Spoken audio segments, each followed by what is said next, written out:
আসসালামু আলাইকুম। বিসমিল্লাহির রহমানির রহিম।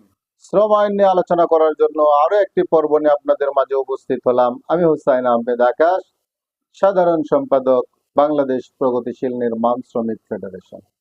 আশা করি সকলে ভালো আছেন। দেশ ও প্রবাসে সকল সেক্টরে সকল শ্রমিকদেরকে জানাই সংগ্রামী শুভেচ্ছা ও আন্তরিক অভিনন্দন। সংগ্রামী সাথী ও বন্ধুগণ, আজ আমরা আলোচনা করব শ্রম আইনের ধারা ৩৩৯ নিয়ে। ধারা ৩৩৯, তথ্য সংগ্রহের ক্ষমতা।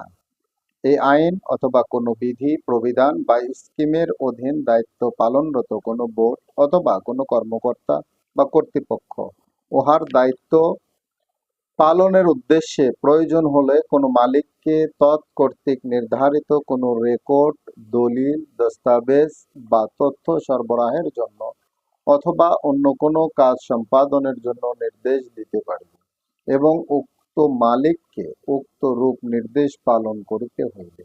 সংগ্রামী সাথী ও বন্ধুগণ, অত্যন্ত গুরুত্বপূর্ণ একটি বিষয় নিয়ে আজ আমরা আলোচনা করলাম। আশা করি সকলে বুঝতে পেরেছেন। দেশের প্রচলিত আইনের প্রতি শ্রদ্ধাশীল হয়ে এদেশের সকল শ্রমিক এবং মালিকগণকে শ্রম আইন মেনে চলার অনুরোধ রেখে এই পেজের ভিডিওগুলো বেশি বেশি শেয়ারের মাধ্যমে এদেশের কোটি কোটি শ্রমিকদেরকে দেখার সুযোগ করে দেওয়ার অনুরোধ রেখে সকলে সুস্বাস্থ্য দীর্ঘায়ু কামনা করে আমার নিজের জন্য দোয়া চেয়ে নিয়ে আজকের পর্ব এখানে শেষ করছি। আসসালামু আলাইকুম। আল্লাহ হাফেজ।